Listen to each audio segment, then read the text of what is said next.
بسم الله الرحمن الرحيم والصلاة والسلام على رسول الله صلى الله عليه وسلم. runtii dhalinyarada saxaafadda waa salaamaya. maanta waxaan ku hadlayaa magacayga shakhsiga ah iyo anigoo ahaa guddoomiye nabadeynta beesha Sacad Yunis. dadaal weyn iyo hawl badanna ku bixiyay una galay in ay beesha aan ka soo jeedaa la nabadoodo dadka ay la degan tahay waqti badanna ka shaqaynayay tii ugu dambaysayna ay ahayd halka maanta dagaalku ka dhacay ee tuulada la yiraahdo Fadhigaab.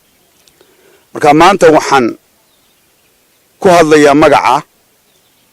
magacayga iyo magaca afka guddoomiyaha nabadeynta aan ahaa. ku hadli maayo maanta magac xusbi iyo guddoomiye xusbi toonna. haddii aan arrintaa maanta hore aan u guda galo horta waan ka xumahay in dad wada dhashay oo aan kala maarmayni ay tiraba 6 jeer inta la isu dhaariyo ama 7 jeer in dhaartii la jibiyo oo dagaalkaasi soo noqdo. aad baan uga xumahay dhammaan dadkii ku dhintay Ilaahay u naxariisto dhinac kasta wax ka dhinteene waa kugu dhimay oo ka dhimay kuwa dhaawacana Ilaahay caafiyo. laakiin waxa isweydiin leh dagaalkani muxuu u socdaa sida ragga qaarka ka dhawaajiyeen aanu daba socday anigu ma qabo. raggu waa istilaa waana heshiiyaa. dagaalkani wuxuu daba socdaa siyaasad buu daba socdaa.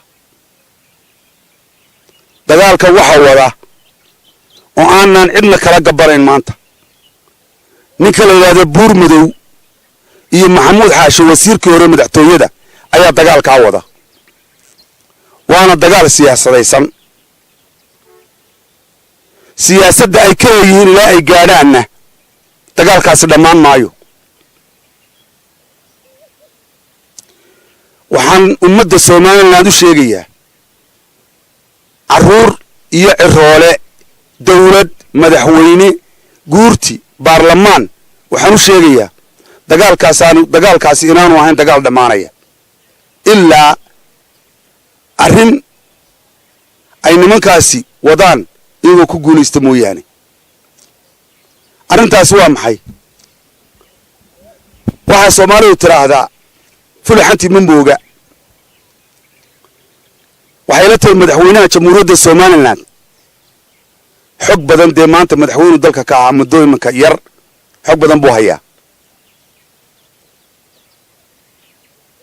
dagaalkaasi waa dagaal siyaasadeed wuxuuna ku salaysan yahay guddoomiyaha xusbiga kulmiye ayuu ku salaysan yahay dagaalkaasi. dagaal qaboobayana maaha. nimankaasi waxay ku talagelayaan taladooduna ay tahay haddii guddoomiyaha xusbiga kulmiye lagu wareejin waayo Maxamuud Xaashi in dagaal lagu geeyo dabka la geeyo caasimadda in lagu geeyo Muuse Bixi ayay nimankaasi ku talagalkoodu yahay. waayo waxa cadaana maalintii wasiirka daaqiligu ka tagay ee nabadeynta ahayd ee uu ka tagay Ceelaf Weyn intii ka dambeysay Buur Madow wuxuu waday Muuse Naw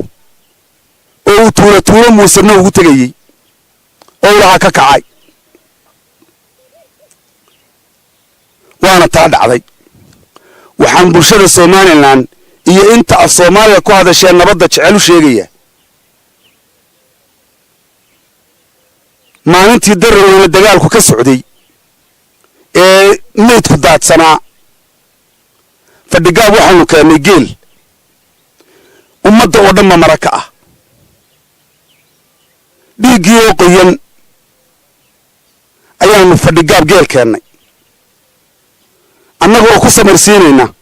dacdo ka dhacday Sincaro si kastaba ahaatee ilaa iyo gabdho ayaanu ku bixinay. dadka qaar uu nimankaa sheegaya ka mid yihiin ay xumo wadayaasha ka mid yihiin waxay u arkayeen inaanu xoolaha baqdi ku bixinayno, laakiin sidaa may ahayn. caqligaa nagu dambeeyey baanu ku bixinaynay,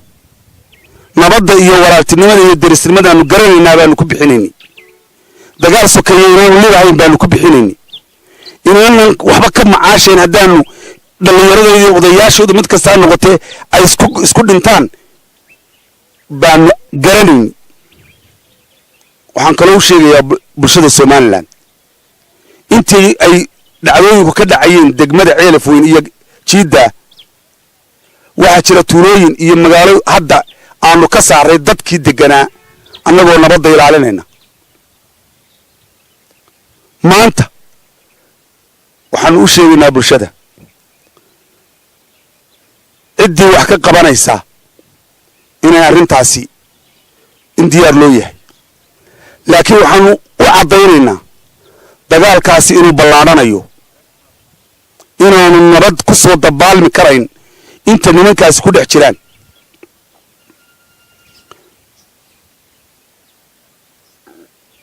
waxaan anigoo aan jeclayn runtiina nacab inaan qabyaaladda ka hadlo, maanta waxaa igu kallifay dhacdada soo noqonaysa mar walba oo maatada dusheeda lagu dagaalamayo, shabaabkuna ay dushooda ku dhimanayaan oo la isku duldilayo oo maalin walba la qaxinayo. lama arag dad muslina oo wada dhashay oo walaalaa oo xidida oo ehela oo haddana dhaartii kitaabkii ilaahay maalin walba jebinaya oo jiidhaya adduunka laguma arag. oo wax laga naxa cuquubada ka dhalanaysa arrintaa ee xag ilaahay ka imanaysa iyaga qura ku dhici mayso, ummadda deegaankaa degan oo dhan bay ku dhacaysaa. hadday abaar tahay, hadday cudur tahay, hadday dhib kale iyo balaayo kale tahay, way wada saamaynaysaa. ashar yucam, sharka waxaa la yidhaahdaa dadku wada gaadhaa, laakiin khayrku wuxuu u gaar yahay cidda samaysa. waxaan leeyahay madaxweynaha jamhuuriyadda Somaliland waxaan u soo jeedinayaa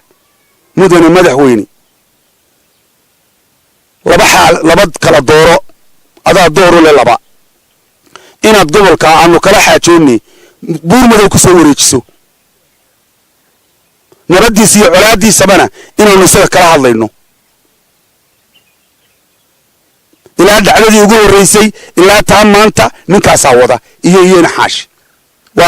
waa shaki male iyadu taasi, waxba kala qarsan mayno.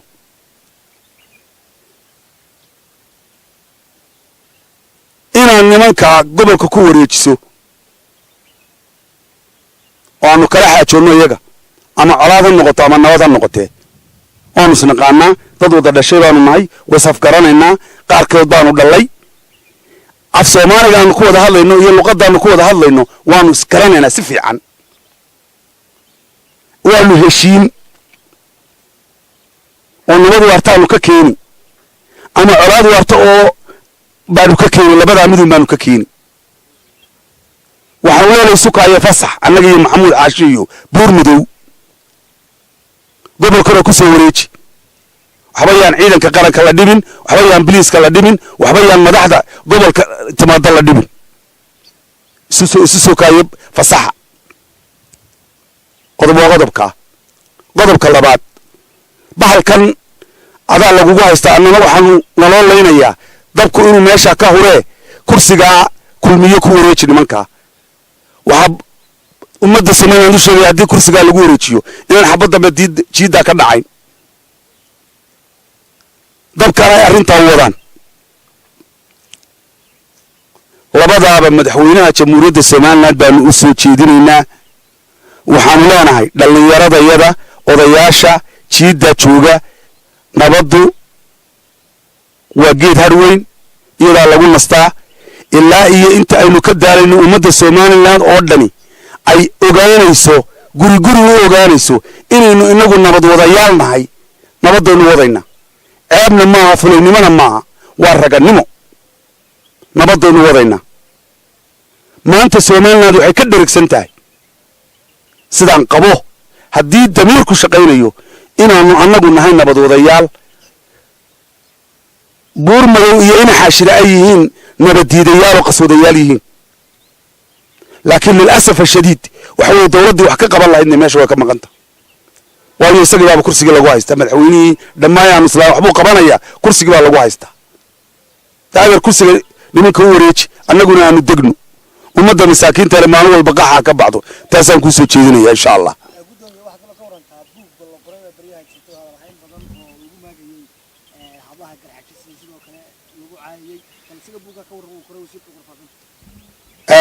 runtii de aad baan u dhageystay oo waan maqlaayay buugga aad i weydiisay xalatana TV-gaan ka arkayay anigu runtii waxyaala qaarkood dee waxaan u haystaa waxaan miidiya xitaa loo soo bandhigi karin oo xishmad iyo dadnimadu ay ku xun tahay in loo soo bandhigo anigu waxaan qabaa hablaha la caayay ee maanta dee maadaama aan reerba ka hadlayo dee waa hablihii nala dhashay anigu waxaan qabaa hablahaasi waa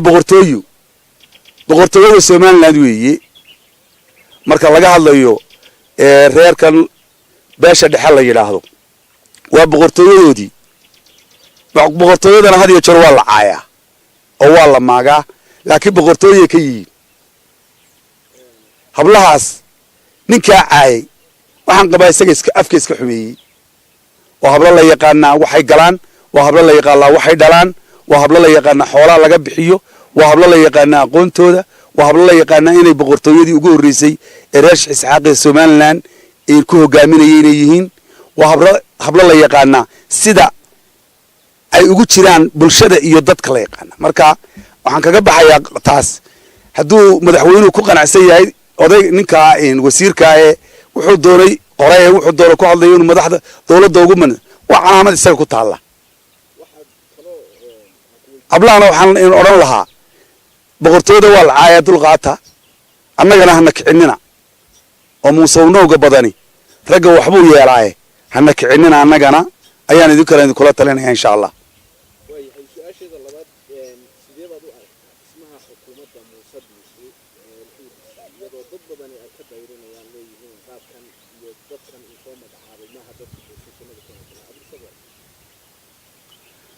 والله حكومته قدام دسيئين مدحوينه أنا قرر رأيي كان قبل وحوي حكومة أصل قاعد معها وحكومة النقل قاعد وحكومة جوجل حاري يبان قبا تي رسمي قاعد هديت هاي بلشة هديت هاي بلشة هديت هاي قبل الله دبا تو قد حنتك كجوري لكن وحن قبا تي رسمي قاعدين يسوس عطوه